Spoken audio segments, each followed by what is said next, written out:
So I've got this problem. My Suunto Ambit 3 Peak watch strap decided to break, and both of the watch keeps are also broken. Yay! I've had this watch for about 2 years, but wasn't very happy about that. I wasn't even more happy about a new strap to get both pieces and the watch keeps and everything. On Amazon cost like 80 bucks. I'm not gonna pay 80 bucks for a watch strap. So I thought, you know what? I'm gonna make myself a new one. It's turned out to be a lot harder than I thought it was gonna be. So using basically things I had in my living room or my little crafting table, I came up with a couple of different ideas until I found one I think that works pretty good, so I'll show you what I did. So first of all, I thought, oh, you know what? I might be able to just use a bit of nylon webbing, you know, it's pretty durable. I could probably just pop the screws in. Because this doesn't have watch pins, this watch, it just has these 4 mounting screws right here. You can see those little silver holding nuts there, there. So yeah, doesn't have traditional watch pins, so that made it a lot more difficult. I could probably just screw some bits of nylon webbing that have been hardened around the edges to my watch, and then I'll just, you know, fold the bit back and put a pin in, something like that. Attach that to here, and no one else will be the wiser. And then I realized these things are so unreliable. They'd just fray, they would break, they'd rip. Put them in water or anything. I've got 2 kids, they just hang on them.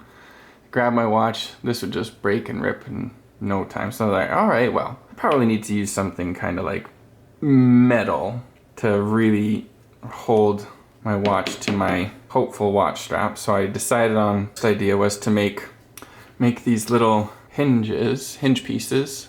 The original idea was to put the mounting screw here, and then my modified watch pin here. So if I wanted, I could potentially make a couple of different straps, or just buy some straps online, like the NATO watch strap or something like that would fit. They're super cheap, they're like 15 bucks on Amazon. So I thought, oh, you know what, this will be perfect. And I can modify it, make it however I want. That was a good idea originally until I had to figure out how to make my watch pins. So I settled on these really bulky pieces from like a rectangular bracket piece like this. I just basically cut it in half, gave it a little bend to kind of contour to the watch a bit, and I thought, oh great, I'm golden, won't have any more problems now. Till I realized, as soon as I go to put this on my wrist, this magnificent little handmade watch pin, these 2 pieces right here were just digging into my wrist every time I moved or bent or anything. These brackets worked really well. You know, you just slide the 2 pieces on, something like that, and then just slide those onto the screw mounts right there. Great, got a little bit of clearance for my new strap to slide through. But these pieces are basically just like 2 little devils digging into your wrist. Even though I ground them down, you know, rounded them out, they still just hurt like crazy. So that was a no-go. So that was a big fail. So the nylon webbing, fail. My handmade watch pins, fail. The mounting brackets were pretty good. They took forever to make. I used a little nickel plated washer, cut it in half, and I think I made 2 little mounts per half. So I could make 4 potential mounts out of 1 washer. It was really hard, and as you can see, I made a couple different versions. This took me a long time to try and get all these bits sorted out. I settled on something new. I found an old wrench hanging around that my wife was trying to throw away, but I kept it because I thought, hey, that might be useful for something, and it turns out it was perfect. So what I did was I cut out my own new pieces. So I basically took this piece from there, took this piece from on this side, right there, and I cut it out. And now I've got one nice homemade watch mount pin thing that I attached my watch strap to. So my original watch had the buckle style fastener, which is okay, you know, I liked it, but I didn't know if I wanted to buy or just reuse this. The material that I had was just regular, you know, 1-inch black nylon webbing, and I wasn't really sure how I was going to start making these watch holes evenly spaced and clean enough through nylon. So I just said, you know what, I think Velcro might be better. I used to have an old Timex watch when I was younger. Had a Velcro strap and I loved that watch forever. So I settled on something new. I settled on making Velcro because I like to sew and Velcro is easy to work with. I bought these 2 pieces of Velcro from my Marshall's fabric store. $2.29 for the Velcro. This nylon webbing was, I think, 50 cents for a meter. That's like $3 at your fabric store. So what I did, I made this piece first. I bought these rectangular fastening pieces from my fabric store. Bought them 1 inch.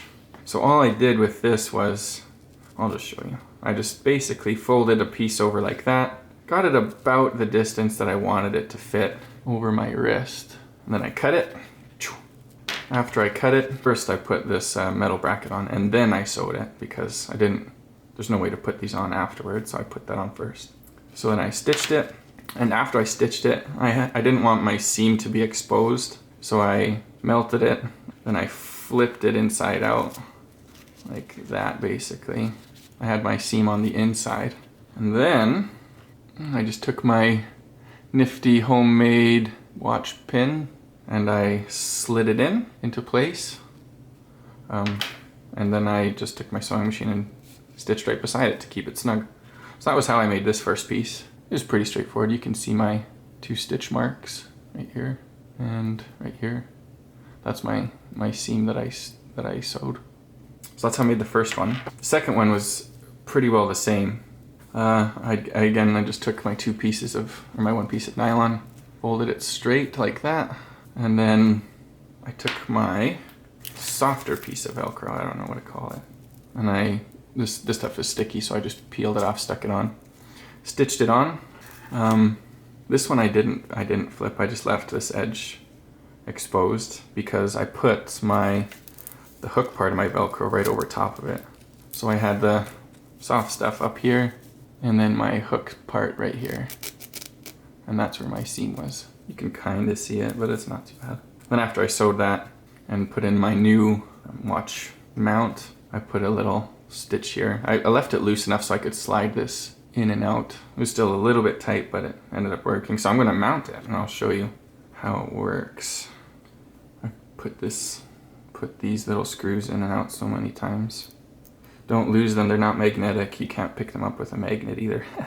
Learned that the hard way.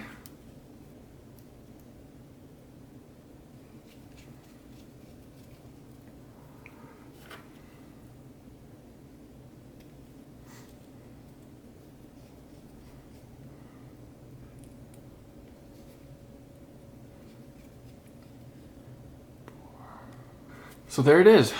That's the finished product. This mount hinges pretty good. Got a little bit of clearance here. I wasn't too upset about that. This one, because of the design of the watch, it's got this big build out here. I had to mount it under here, so I ended up bending this mount so it sat flat, and then I had to bend the parts where the screw is. I had to bend those a little bit at an angle so it could sit flush and then still keep it tight to my wrist. Yeah, so I'll put it on. I like the Velcro because you can really strap it down if you want it to, or have it be a little bit loose. So there we go. My original problem of having those original watch pins, these ones, biting into my arm, totally gone. I don't know why I didn't do this in the first place. There it is. Fits great. It was only took me, 3 tries. Nylon and then these things and then finally on this. The watch strap I got right my first try, which was really Really nice. Definitely a lot cheaper than spending 80 bucks on Amazon to get some ones that are custom fitted. Now I can put any style of watch strap that'll just take a regular pin if I want to, or make my own. I made this video because there was absolutely nothing about modifications or aftermarket modifications for these Suunto Ambit 3 Peak watches, so I thought, you know what, I can do it myself. Anyways, thanks for watching.